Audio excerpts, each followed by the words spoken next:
President.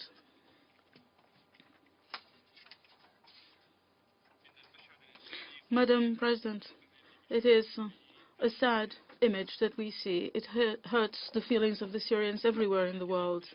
And yet the political scene is even more harsh and more critical and dangerous, and causes more harm even to the feelings of the Syrians. And this political scene torments the Syrians everywhere and causes their suffering to be more and more protracted. The presidential statement that has been read by the President, in its second paragraph, it says that the Security Council once again underlines its commitment to the sovereignty of Syria and its independence, as well as its unity and territorial integrity.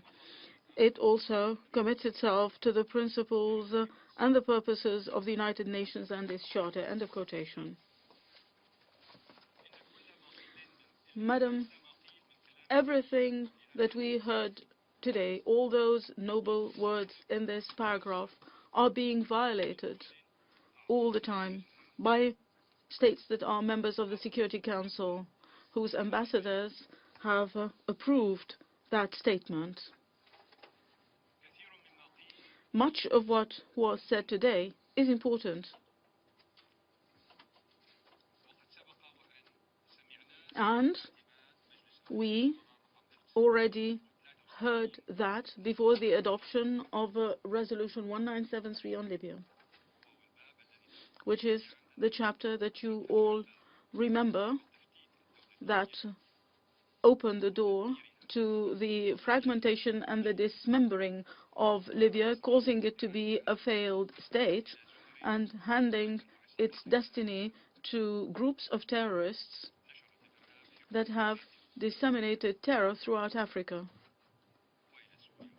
and to Syria and to Iraq, Lebanon and Egypt.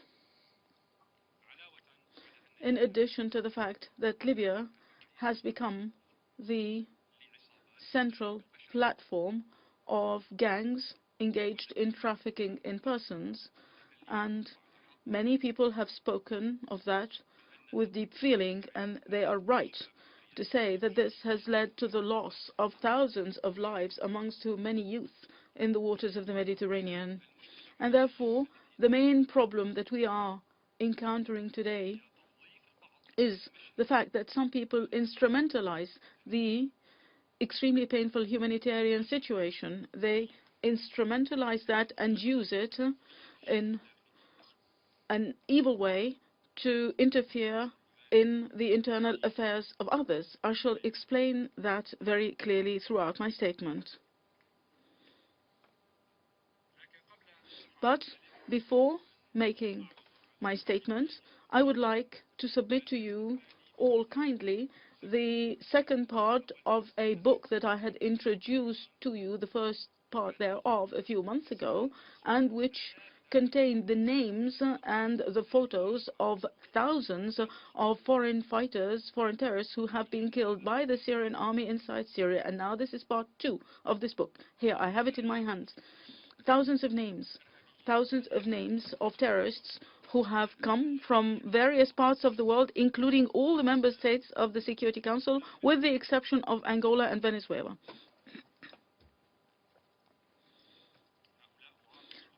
Those are moderate Syrian opposition people.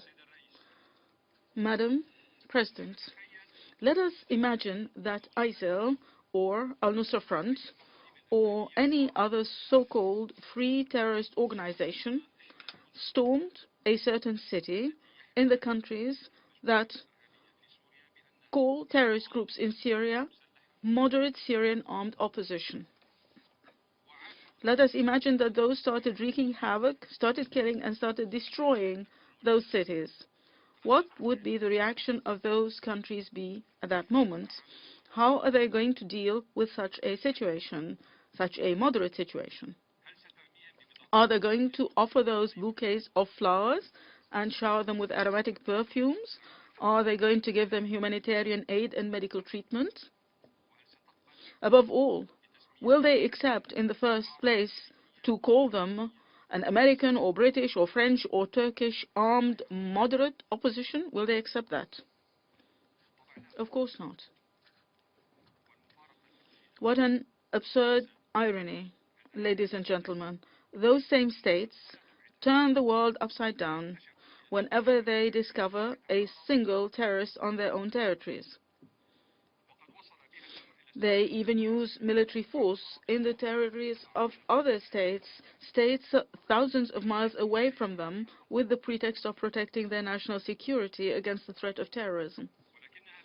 But at the same time, they deny us as Syrians, they deny us our legitimate right and our duty to fight this very same terrorism that targets our people on our own land and within our own borders, and not in places thousands of miles away from us. To make it even worse, as it is said, the terrorists that we target on our national territory becomes suddenly, in their eyes, becomes an innocent civilian exposed to what they call barrel bombs. In the same way, the cross-border foreign terrorism that has been condemned by Security Council Resolution 2178, this cross-border foreign terrorism becomes miraculously a result of the Syrian crisis, not the cause of it. Furthermore, even today, one of the speakers today described the situation in Syria in an absurd manner, in a politically immature way, by saying that the government and ISIL are working against the civilians or are targeting the civilians. It seems necessary for us in this respect to remind that colleague that the Air Force of its state has shelled a center for deaf and mute children in the city of Raqqa, destroying that and killing scores of innocent children that were in the center. And that was with the pretext of fighting ISIL in an open-ended time frame. And another speaker, another colleague of ours, said that the political solution in Syria must be without President Bashar al-Assad. Yet, he then said that his state supports the mission of Mr. de Mistura. This strange paradox in itself is sufficient to explain the lack of understanding of the content of the political statement that was made, and a very preliminary or primitive reading of the current situation politically in Syria, in addition to the fact that it is against the Charter of the United Nations, which prohibits the intervention in the affairs of other states. Madam President, can anybody explain to us the relationship between the crisis in Syria and the presence of tens of thousands of foreign extremists and terrorists on our land, coming through international borders and airports, and with them official entry visas to tens of states on their way from Australia, the United States of America, and Europe to my own country, with facilitation by intelligence services that some of them are quite known and are members of this Council. And this is what has been confirmed by the report of the Security Council Analytical Support and Sanctions Monitoring Team on the phenomenon of foreign terrorist fighters. So that is what you are saying. So could you explain to us exactly to us what the Syrian crisis has to do with the smuggling of all types of weapons from Libya, Lebanon, Turkey and other neighboring countries to Syria in the very early stages of the crisis? Is there a relationship between the crisis in Syria and the religious fatwas of the Jahiliyyah that have been issued in Saudi Arabia and Qatar and others on jihad and sexual jihad and the fighting of infidels in Syria and the slaughter of what is known as minorities? Madam President, it is not possible to talk about ending the suffering and the pain of the Syrians inside and outside Syria, and about ending the humanitarian crisis in Syria in the light of the silence towards the continuation of some countries to the use of their territories as a base and as a crossing point for terrorists heading to Syria. It is not possible to end the humanitarian crisis while some continue to use terrorism as an instrument to implement their own political agendas. It is obvious as well that ending this crisis will not be achieved so long as some still do not believe that the solution may come only through Syrian national dialogue and led by the Syrians themselves without any external interference. The sponsors of terrorist groups failed the Geneva II conference, and they sought to fail the two meetings in Moscow, the first and then the second meetings that were held in Moscow. They have even recently failed the proposal of the special envoy, Mr. de Mistura, of freezing the situation in the city of Aleppo, taking note of the fact that the government of Syria had agreed to the proposal of Mr. de Mistura and addressed it very positively, hoping that it might contribute to the improvement of the humanitarian situation in the city of Aleppo. Last but not least, is it consistent to have keenness to improve the humanitarian situation while certain countries continue to impose illegal coercive measures on the Syrian people? Is this keenness also consistent with the fact that some countries prefer to generously fund the so-called moderate terrorism very generously rather than funding the humanitarian response plan, which did not get more than 16% of its funds for 2015? Madam President, some colleagues insist in this chamber on claiming continuously that the Syrian government is besieging some areas and preventing the entry of humanitarian aid to the civilians therein. These claims are both naive and misleading because those areas were previously safe and stable areas with no humanitarian or non-humanitarian crises at all until the terrorist groups entered these areas, the moderate terrorist groups, and until those groups have taken off the civilians' human shields and prevented the delivery of humanitarian aid or seized the aid. So these areas then became besieged from within rather than from without. Besieged from within by those terrorist groups, the moderate terrorist groups, including ISIL and al-Nusra Front. Faced with this situation, it was necessary for the government of Syria, proceeding from its duties towards its citizens like any responsible government in the world, the Syrian government had to fight those terrorist groups and to work to prevent them from expanding into secure civilian areas, new secure civilian areas, and thus preventing them from creating new humanitarian crises in those areas. The best evidence of the validity of what we have been informing your Council of in this regard is what happened recently in Al Yarmouk camp. This camp, which some have accused the Syrian government of besieging. How could this camp be besieged by the government while ISIL has managed to enter it with the help of al-Nusra Front, which originally was present in the camp? Meaning that if this camp was besieged by the Syrian army or the government, how did al-Nusra Front manage to enter this camp? Is there anyone who could give us an answer to that question? Those who accuse the government of besieging the Yarmouk camp Is there anyone who could explain to us the fact that terrorist groups continue to go in and get out of those areas that are referred to as having been besieged by the government, including Al Yarmouk camps?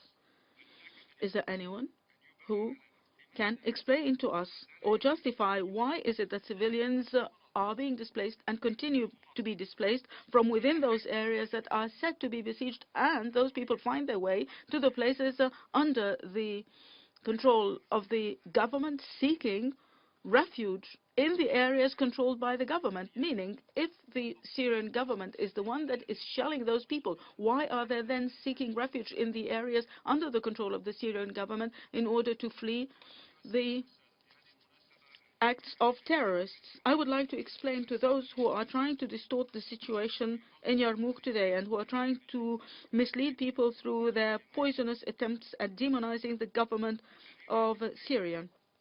In Al Yarmouk camp, before the crisis, that is to say before 2011, there were 500,000 people. 200,000 of them were Palestinians.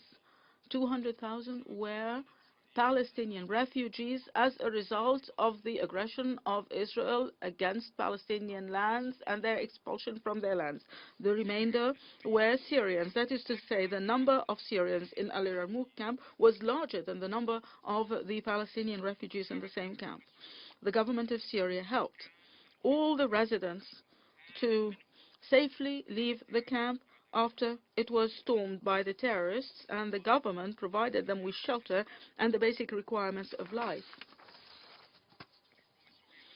The government of Syria, not OCHA and not Mrs. Amos, the government of Syria secured for 500,000 people who were inside Al Yarmouk camp, secured for them decent livelihood. Today, there are only 1,000 people inside Al Yarmouk camp and not 18,000 as has been said. 1,000 people, no child amongst them and no woman amongst them. Terrorists and some male citizens only, totaling in number less than 1,000. They are the ones who are in the camp today, at this very moment that I am speaking here before you today. Madam President, Syria has hosted millions of refugees from several neighboring countries. I shall not name those because this is not charity that we extend to anyone. But we have never utilized the plight of those brethren for financial or political manipulation, and we have not established camps for them along the borders. And this is something that has been recognized by the UNHCR itself and by UNRWA as well. But unfortunately, it seems that some states have not benefited from this noble Syrian experience. On the contrary, there have been those who have been seeking since the beginning of the crisis to create a refugee crisis and a crisis of displacement in Syria in order to utilize that as a pretext and as a bargaining chip, or one for exercising political pressure and financial manipulation, and to justify their interventionist agendas. I have already mentioned that the storming of the safe neighborhoods by the armed terrorist groups is that which had forced the residents of those areas to leave their homes and to become internally displaced persons or refugees in camps that have been prepared for them on the side. And I say prepared for them, set up for them, because we have got evidence and testimony to that, and the last of which was a French book that has been recently published by a former French ambassador entitled A Tempest on the Greater Middle East, in which he says, this French ambassador, he says that he had visited Iraqi Kurdistan in 2009, and he saw the process where many camps were being built there in 2009, and when he asked, why are you building camps here, they told him this will be for the Syrian refugees who will later come to Kurdistan in 2009. There was no crisis in Syria at the time, there was no Arab Spring, and there was nothing at all in 2009.